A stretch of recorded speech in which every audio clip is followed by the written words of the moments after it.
Video kali ini berisi materi pelajaran PPKN kelas 10 bab 4. Bagian A, desentralisasi atau otonomi daerah dalam konteks Negara Kesatuan Republik Indonesia. 1. Desentralisasi. Secara etimologis, istilah desentralisasi berasal dari bahasa Belanda, yaitu de yang berarti lepas dan centrum yang berarti pusat. Desentralisasi adalah sesuatu hal yang terlepas dari pusat.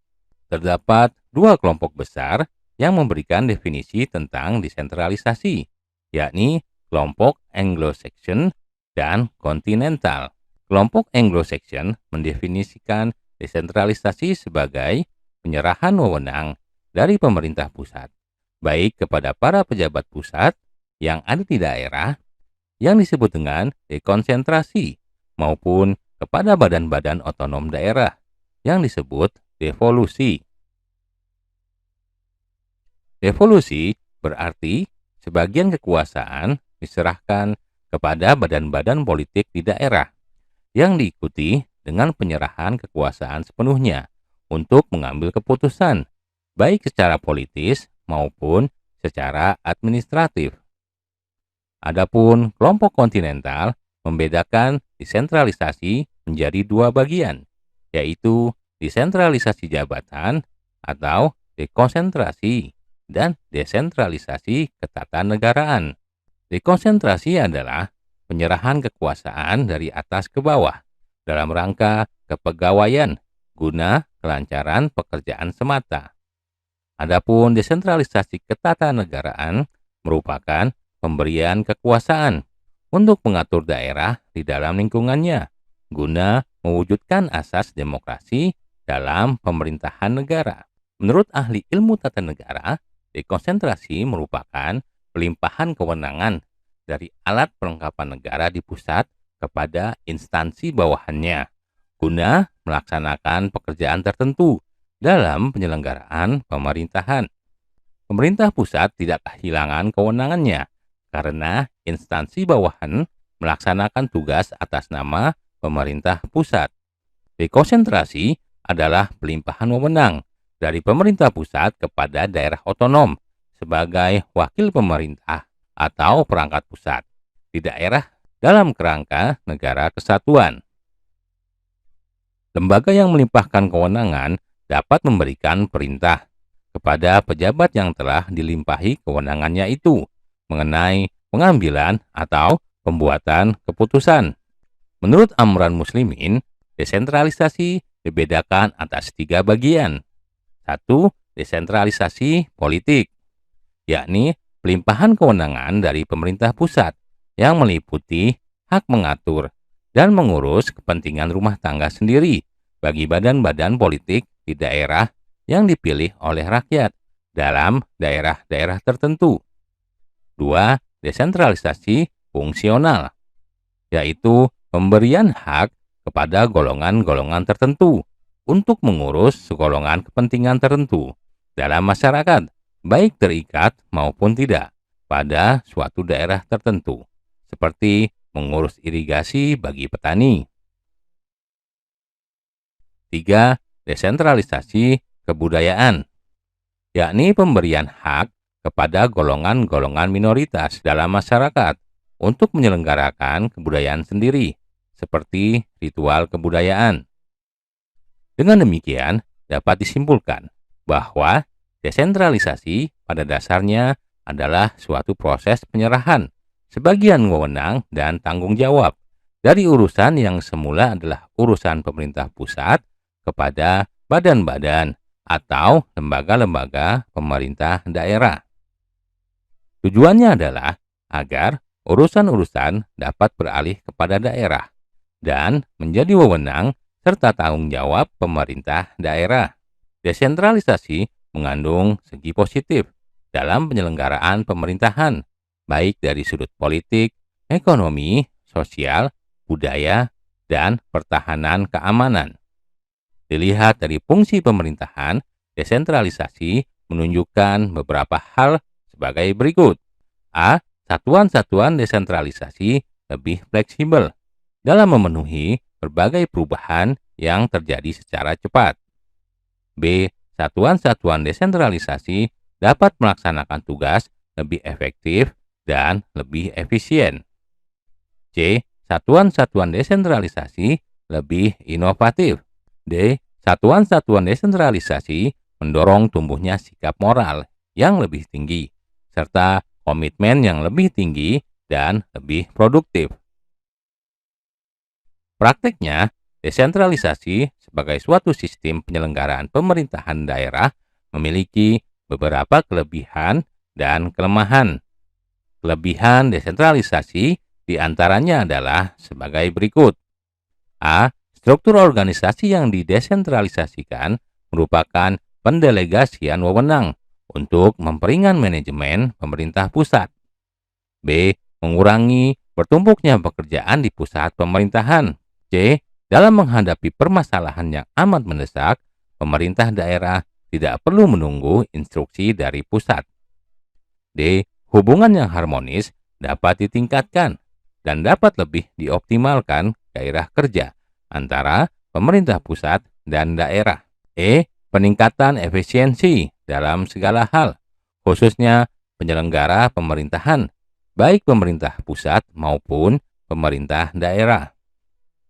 F. Dapat mengurangi birokrasi dalam arti buruk karena keputusan dapat segera dilaksanakan. G. Bagi organisasi yang besar dapat memperoleh manfaat dari keadaan di tempat masing-masing. H. Sebelum rencana dapat diterapkan secara keseluruhan, maka pada awalnya dapat diterapkan dalam satu bagian tertentu terlebih dahulu, sehingga rencana dapat diubah. I. Resiko yang mencakup kerugian dalam bidang kepegawaian, fasilitas, dan organisasi dapat terbagi-bagi. J. Dapat diadakan pembedaan dan pengkhususan yang berguna bagi kepentingan-kepentingan tertentu. K.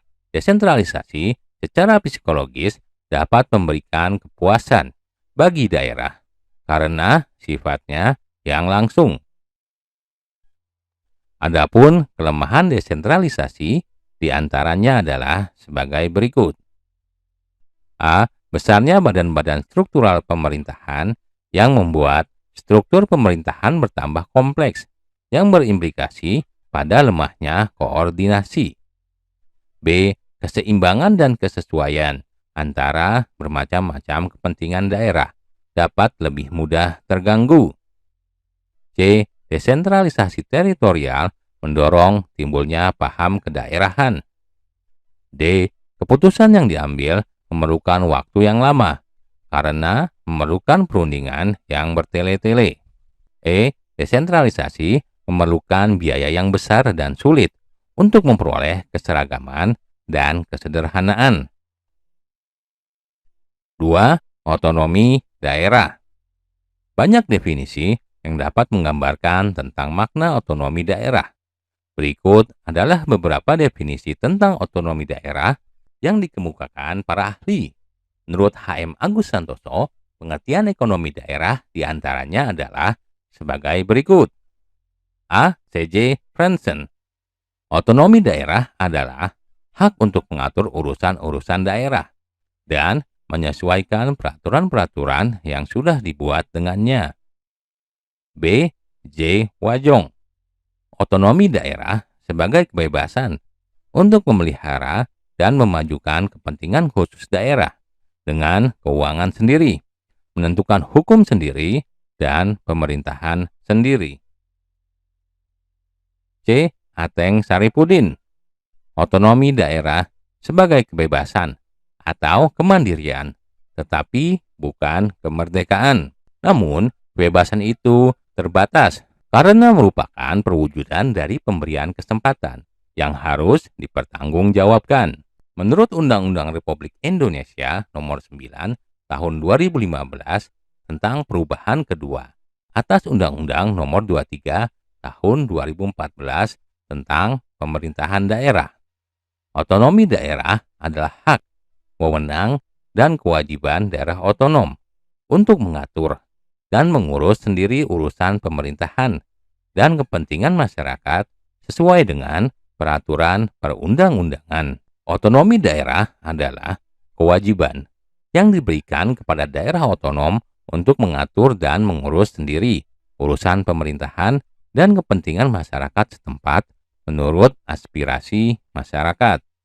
Tujuan otonomi daerah adalah untuk meningkatkan daya guna dan hasil guna penyelenggaraan pemerintahan dalam rangka pelayanan terhadap masyarakat dan pelaksanaan pembangunan sesuai dengan peraturan perundang-undangan.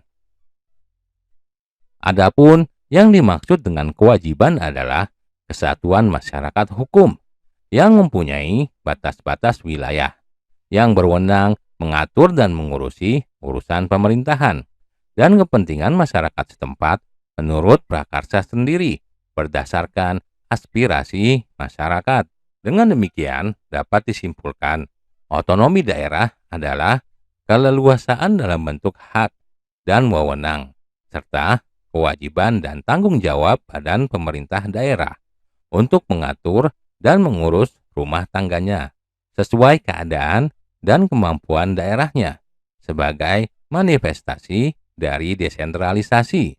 3. Otonomi daerah dalam konteks negara kesatuan. Negara Republik Indonesia sebagai negara kesatuan menganut asas desentralisasi dalam penyelenggaraan pemerintahan dengan memberikan kesempatan dan keleluasaan kepada daerah untuk menyelenggarakan otonomi daerah. Pelaksanaan otonomi daerah di Indonesia diselenggarakan dalam rangka memperbaiki kesejahteraan rakyat. Pengembangan suatu daerah dapat disesuaikan oleh pemerintah daerah dengan memperhatikan potensi dan kekhasan daerah masing-masing. Hal ini merupakan kesempatan yang sangat baik bagi pemerintah daerah untuk membuktikan kemampuannya dalam melaksanakan kewenangan yang menjadi hak daerah. Pelaksanaan otonomi daerah selain berlandaskan pada acuan hukum, juga sebagai implementasi tuntutan globalisasi yang diberdayakan dengan cara memberikan daerah kewenangan yang lebih luas, lebih nyata, dan bertanggung jawab, terutama dalam mengatur, memanfaatkan, dan menggali sumber-sumber potensi yang ada di daerahnya masing-masing. Maju atau tidaknya suatu daerah sangat ditentukan oleh kemampuan dan kemauan untuk melaksanakan pemerintahan daerah. Pemerintah daerah bebas berkreasi dan berekspresi dalam rangka membangun daerahnya. 4. Landasan hukum penerapan otonomi daerah di Indonesia. Beberapa peraturan perundang-undangan yang pernah dan masih berlaku dalam pelaksanaan otonomi daerah di Indonesia adalah sebagai berikut.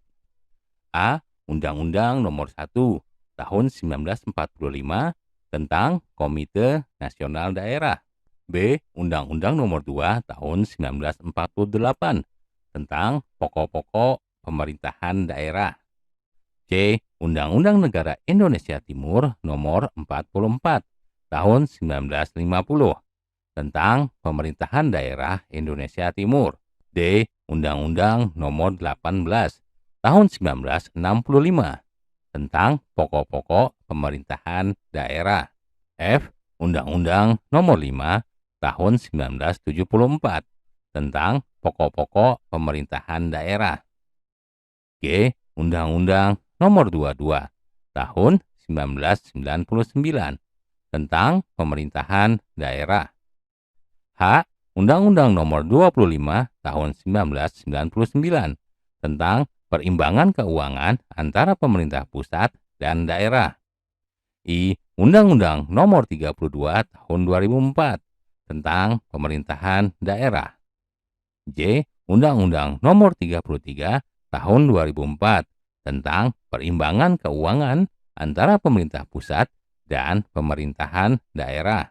K. Perpu Nomor 3 Tahun 2005 tentang perubahan atas Undang-Undang Nomor 32 Tahun 2004 tentang pemerintahan daerah. I. Undang-Undang Nomor 12 Tahun 2008 tentang perubahan kedua atas Undang-Undang Nomor 32 Tahun 2004 tentang pemerintahan daerah. M. Undang-Undang Nomor 2 Tahun 2015 tentang penetapan peraturan pemerintah pengganti Undang-Undang Nomor 2 Tahun 2014 tentang perubahan atas Undang-Undang Nomor 23 Tahun 2014 tentang pemerintahan daerah. N. Undang-Undang Republik Indonesia Nomor 9 Tahun 2015 tentang perubahan kedua atas Undang-Undang Nomor 23 Tahun 2014 tentang pemerintahan daerah. 5. Nilai, dimensi, dan prinsip otonomi daerah di Indonesia. Otonomi daerah pada dasarnya adalah hak, wewenang, dan kewajiban daerah otonom untuk mengatur dan mengurus sendiri urusan pemerintahan dan kepentingan masyarakat setempat sesuai dengan peraturan perundang-undangan. Terdapat dua nilai dasar yang dikembangkan dalam Undang-Undang Dasar Negara Republik Indonesia tahun 1945 berkenaan dengan pelaksanaan desentralisasi dan otonomi daerah di Indonesia. A. Nilai unitaris yang diwujudkan dalam pandangan bahwa Indonesia tidak mempunyai kesatuan pemerintahan lain di dalamnya yang bersifat negara, yang berarti kedaulatan yang melekat pada rakyat, bangsa, dan negara Republik Indonesia tidak akan terbagi di antara kesatuan-kesatuan pemerintahan. B. Nilai dasar desentralisasi teritorial yang bersumber dari isi dan jiwa Pasal 18 Undang-Undang Dasar Negara Republik Indonesia tahun 1945. Berdasarkan nilai ini, pemerintah diwajibkan untuk melaksanakan politik desentralisasi dan dekonsentrasi di bidang ketatanegaraan.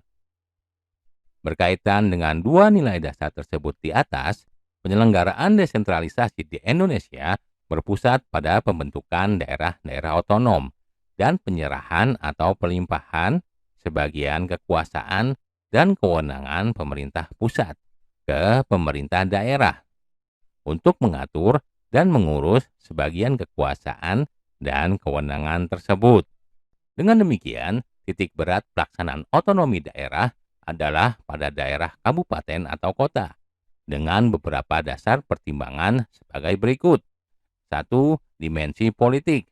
Kabupaten atau kota dipandang kurang mempunyai fanatisme kedaerahan, sehingga risiko gerakan separatisme dan peluang berkembangnya aspirasi federalis relatif minim. 2. Dimensi administratif. Penyelenggaraan pemerintahan dan pelayanan kepada masyarakat relatif dapat lebih efektif. 3. Kabupaten atau kota adalah daerah ujung tombak pelaksanaan pembangunan, sehingga kabupaten atau kota lah yang lebih tahu kebutuhan dan potensi rakyat di daerahnya. Dalam pelaksanaan otonomi daerah, prinsip otonomi daerah yang dianut adalah nyata, bertanggung jawab, dan dinamis. A. Nyata. Otonomi secara nyata diperlukan sesuai dengan situasi dan kondisi objektif di daerah. B. Bertanggung jawab. Pemberian otonomi diselaraskan atau diupayakan untuk memperlancar pembangunan di seluruh pelosok tanah air. C. Dinamis. Pelaksanaan otonomi selalu menjadi sarana dan dorongan untuk lebih baik dan maju. Selain itu, terdapat 5 prinsip dalam penyelenggaraan pemerintahan daerah. Berikut uraiannya. 1. Prinsip kesatuan. Pelaksanaan otonomi daerah harus menunjang aspirasi perjuangan rakyat guna memperkokoh negara kesatuan dan mempertinggi tingkat kesejahteraan masyarakat lokal. 2. Prinsip real dan tanggung jawab. Pemberian otonomi kepada daerah harus merupakan otonomi yang nyata dan bertanggung jawab bagi kepentingan seluruh warga daerah. Pemerintah daerah berperan mengatur proses dinamika pemerintahan dan pembangunan di daerah. 3. Prinsip penyebaran. Asas desentralisasi perlu dilaksanakan dengan asas dekonsentrasi. Caranya dengan memberikan kemungkinan kepada masyarakat untuk kreatif dalam membangun daerahnya. 4. Prinsip keserasian. Pemberian otonomi kepada daerah mengutamakan aspek keserasian dan tujuan di samping aspek pendemokrasian. 5. Prinsip pemberdayaan. Tujuan pemberian otonomi kepada daerah adalah untuk meningkatkan daya guna dan hasil guna penyelenggaraan pemerintah di daerah, terutama dalam aspek pembangunan dan pelayanan kepada masyarakat, serta untuk meningkatkan pembinaan kestabilan politik dan kesatuan bangsa. Demikianlah video rangkuman pelajaran kali ini. Sampai jumpa di video lainnya.